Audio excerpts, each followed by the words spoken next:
젬프의 대박 인사가 임박했습니다. 그리고 뒤에서는 검찰 개혁의 핵심 보고드립니다. 구독, 좋아요 쾅쾅 눌러주시고 끝까지 시청 부탁드립니다. 먼저 신임 청와대 정무수석의 홍익표 전 민주당 원내대표, 정무비서관에는 고용진 전 민주당 의원이 유력한 것으로 확인됐습니다. 여권 관계자에 따르면 우상호 현 청와대 정무수석과 김병욱 정무비서관은 오는 6월 지방선거 출마를 위해 이달까지 근무할 예정으로 알려졌습니다. 한편 구마저 이원종 배우가 장관급에 준하는 한국콘텐츠진흥원 원장에 유력한 곳으로 알려진 가운데 이런 밖글이 돌았습니다.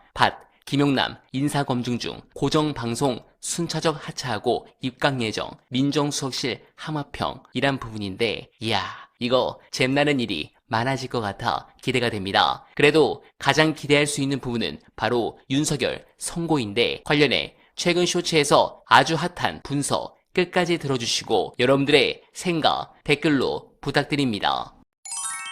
무기징역 아니면 사형밖에 없는데 그거를 선고하는 거는 뭐 당연한 건데 그동안 많이 걱정하셨던 건 그거였잖아요. 지규현 판사가 본인이 날짜 계산을 시간 계산으로 돌려서 이상한 짓을 했듯이 그다음에 당시에 영장을 구속 취소를 하는 과정에서도 그 무슨 수사권에 의문이 있다는 식으로 뭔 한 자락을 깔았다든지 이런 것 때문에 그냥 공소 기각으로 털어버리는 거 아니냐, 윤석열을 석방하는 거 아니냐는 걱정을 하셨는데 절대 그렇지 않다. 반드시 중형이 나온다라고 제가 한참 전부터 말씀드렸습니다. 그러니까 이제 그거는 저는 여전히 당연히 그럴 거라고 생각하고 그 다음에 최근에 이제 그 서해 사건 관련해서 전부 무죄를 다 했는데 감사원과 검찰의 최재형 감사원, 유병호 감사원과 윤석열 검찰 장난질이 어느 정도였는지를 보여준 사례였는데 그거를 재판한 재판장이 지규현이었죠. 그러니까 어떤 한 면을 가지고 걱정하시는 거는 물론 이해가 가는데 이런 시대 상황이나 누차 말씀드리지만 지규현이도 한국에 살아야 되기 때문에 국민들의 염장을 지르는 아주 이상한 이제 판결은 못한다.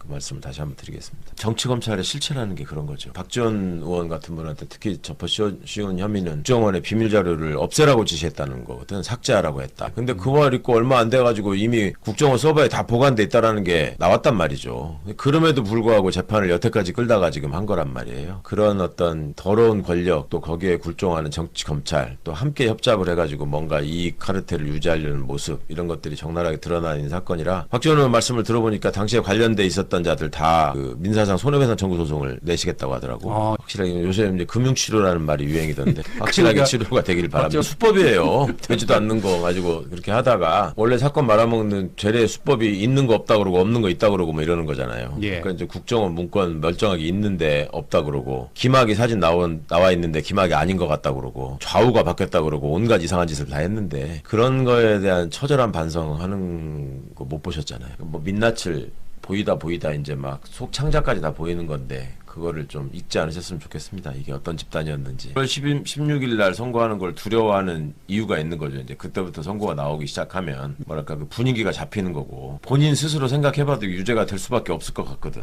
그러니까 시간 끌면서 그 사이에 분탕질을 치고 또 지금 저기 베네수엘라 사태가 벌어지니까 무슨 저기 항공모함 청계천에 들어와 있다라고 하는 사람들 있잖아요. 그런 사람들하고 같이 또 편지 써가면서 뭘 해보겠다라고 생각한 것 같은데 그만큼 이제 겁먹고 있다는 얘기, 그만큼 현실을 부정하고 싶어 한다는 정도의 얘기고 이제 죄값을 치를 일만 남았습니다. 윤석열이.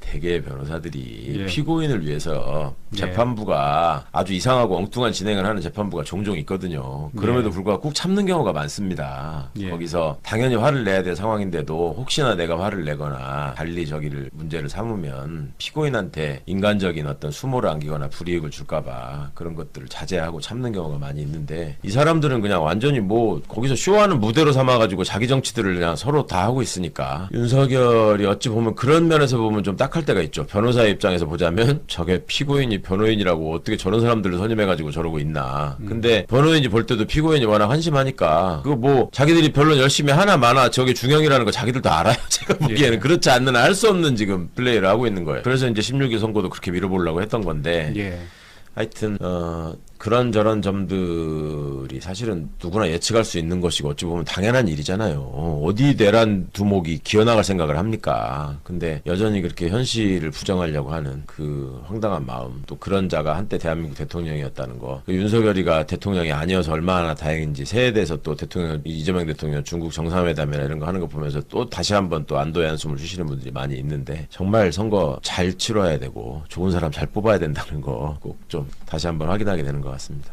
민주당도 민주당이지만 국힘의원들도 별로 관심이 없다던데? 지금 와서 왜 저래? 뭐 이런 식인 것 같고, 당연히 진정성도 없고, 뜬금없이 지금 이제 대통령 여기 정상외교 때문에 이제 뉴스가 집중되니까 나름 초조했는지 저런 이벤트를 나름 이제 갑자기 벌인 건데, 누차 반복해서 말씀드리지만 정말 답이 없는 집단이고, 저는 심판받고 몰락하는 수밖에 없다. 네, 공감합니다. 이제부터 중요한 부분을 보고드립니다. 집중해서 들어주시면 감사드리겠습니다. 검찰개혁은 속도전이 생명입니다. 우리가 문재인 정부 때 왜 실패했습니까?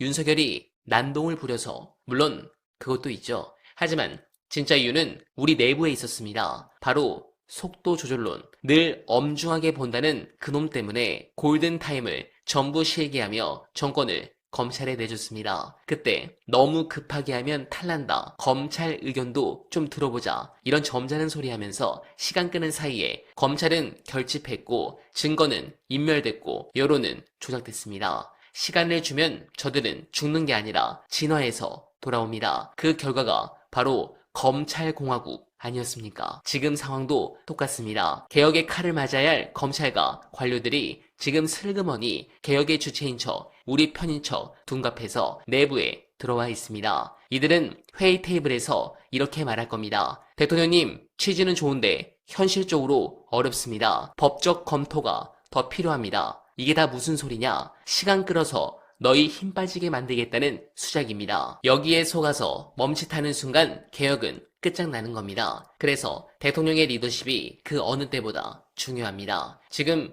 이재명 대통령은 토론 진행자가 되어서는 안 됩니다. 전쟁터의 총사령관이 되어야 합니다. 내부에서 이견이 있습니다. 천천히 갑시다 하는 소리가 나오면 단호하게 닥치고 집행해 라고 찍어 눌러야 합니다. 지금은 민주적 절차를 따질 때가 아니라 기득권 카르텔의 심장을 도려내는 수술 중이기 때문입니다. 윤석열 정권에서 검찰은 이미 고쳤을 수 없는 고철이 되었습니다. 재활용 불가능합니다. 폐차시키고 용광로에 녹여버려야 합니다. 해체 수준의 단호한 개혁만이 답입니다. 검찰개혁, 이번이 진짜 마지막 기회입니다. 이번에도 속도 조절하자며 골든타임을 놓친다면 다음번엔 검찰이 우리를 향해 조준 사격을 할 겁니다. 머뭇거릴 시간이 없습니다. 토론은 끝났습니다. 이제는 행동하고 파괴하고 재건할 시간입니다. 뒤를 돌아보는 자는 돌기둥이 됩니다. 앞만 보고 전력 질주합시다. 여러분들은 어떻게 생각하십니까? 공감하셨다면